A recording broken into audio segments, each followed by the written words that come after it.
पहले मैं question brief कर दूं। यहाँ पे एक लिफ्ट है जो ऊपर जा रही है कांस्टेंट स्पीड से। थोड़ा सा डायग्राम भी बना दूं सपोर्ट में। ये लिफ्ट है, इसमें आपने एक रस्सी बांधी हुई है और फोर्स लगा के मान लो ऊपर ले जा रहे हो, और वेलोसिटी या स्पीड जो भी आपको यहाँ पे वो कांस्टेंट है। तो इस सिचुएशन के लिए 1 2 3 4 5 ये स्टेटमेंट है। कोई सही है, कोई गलत है। सही गलत पता लगाना है। तो आप चाहो तो कर सकते हो, मैं एक्सप्लेन करूं तो यहाँ पे नोटिस करो, लिफ्ट कांस्टेंट स्पीड पे है या नहीं। कांस्टेंट स्पीड पे तो है, इसका मतलब एक्सेलरेशन उसका कितना होगा, 0 होगा। इसका मतलब जो नेट फोर्स होगा उस पर वो कितना होगा, 0 होगा। लेकिन सोचने वाली बात है कि लिफ्ट में खुद का तो वेट कुछ ना कुछ तो होता ही है, वो मैंने नीचे लगा दिया।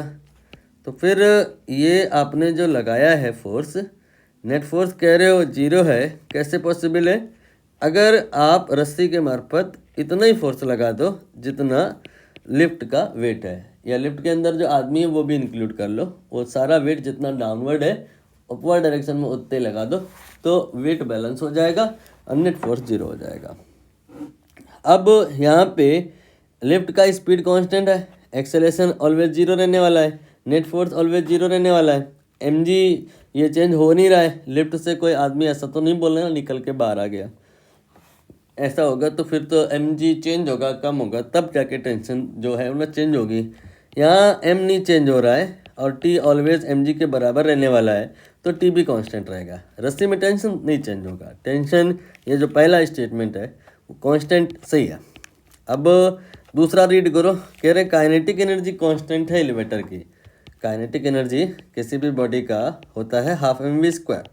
m चेंज हो नहीं रहा है, वी क्वेश्चन में बोले हैं कि नहीं चेंज होएगा, तो काइनेटिक एनर्जी भी कांस्टेंट हो गया। दूसरा भी सही है। अभी ग्रेविटेशनल पोटेंशियल एनर्जी की बात करो। ग्रेविटेशनल पोटेंशियल एनर्जी होता है mgh। यहाँ m तो कांस्टेंट है, g भी कांस्टेंट है, h लेकिन चेंज होगा ना। जब ये बॉडी, ये सिस्टम जो ऊपर जाएगा, लिफ्ट होगा, तो हाइट फ्रॉम द ग्राउंड ये तो बढ़ती जाएगी। तो पोटेंशियल एनर्जी h ये कांस्टेंट नहीं है, ये बढ़ेगी। लिखा क्या है यहाँ पे, ये कांस्टेंट है, गलत है। ये पोटेंशियल एनर्जी इंक्रीज होगी। अभी यहाँ पे एक मन में सवाल आ सकता है, जो सही है सवाल, कि ऐसा कैसे हो रहा है सर, काइनेटिक एनर्जी कांस्टेंट है तो पोटेंशियल एनर्जी भी कांस्टेंट रहनी चाहिए। यहाँ पे काइनेटिक एनर्जी अगर बढ़ती तो उसके बदले पोटेंशियल एनर्जी कम होती, काइनेटिक एनर्जी अगर कम होती तो उसके बदले पोटेंशियल एनर्जी बढ़ती। मतलब मेरे कहने का, जब आप ये कह रहे हो कि पोटेंशियल एनर्जी बढ़ रही है, तो सेम टाइम ये दिमाग में ख्याल आ जाता है कि पोटेंशियल एनर्जी तब बढ़ती है जब काइनेटिक एनर्जी उसके बदले कम होती है।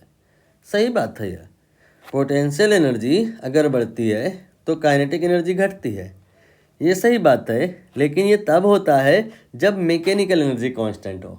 मतलब अगर ये दोनों का जो टोटल होता है उसे मैकेनिकल एनर्जी कहते हैं, वो अगर कांस्टेंट हो तो ये अगर बढ़ेगा तो ये घटेगा। यहाँ मैकेनिकल एनर्जी ही कांस्टेंट नहीं है। वो क्यों कांस्टेंट नहीं है? क्योंकि आप ये जो फोर्स लगा रहे हो ना, ये इस लिफ्ट के लिए एक्सटर्नल फोर्स है। External force if doing work, then that amount of energy जो आप वर्क करके डिलीवर कर रहे हो, वो इस सिस्टम की मैकेनिकल एनर्जी में चला जाएगा और मैकेनिकल एनर्जी बढ़ने लग जाएगी। Mechanical energy is sum of kinetic and potential. तो यहाँ पे जो ये फोर्स लगाया गया है, जो ये फोर्स लगाया गया है, उसकी वजह से जो वर्क हुआ है उससे इस लिफ्ट का मैकेनिकल एनर्जी बढ़ा है। और मैकेनिकल एनर्जी के दो पार्ट होते हैं, काइनेटिक एनर्जी वो तो नहीं बढ़ा लेकिन पोटेंशियल एनर्जी बढ़ गया है। तो you can say whatever you are doing work over here will doing what, will increasing the potential energy. तो यहाँ पर एक बार आखिरी वाला स्टेटमेंट पे देख लो, mechanical energy of the earth lift system is constant. ये भी गलत है, मैकेनिकल एनर्जी कांस्टेंट नहीं है, वो बढ़ रही है लगातार, क्योंकि पोटेंशियल एनर्जी बढ़ रही है, क्योंकि आप वर्क कर रहे हो, जो वर्क कर रहे हो उस चीज़ से बढ़ रही है। अभी चौथा देखो, यहाँ कह रहे हैं एक्सेलरेशन एलिवेटर का 0 है, ये तो पहले ही लिख दिए थे हम। 1 2 और 4, ये और नहीं, 1 2 4 1 2 4, ये आपका डी ऑप्शन यहाँ पे सही हो जाएगा।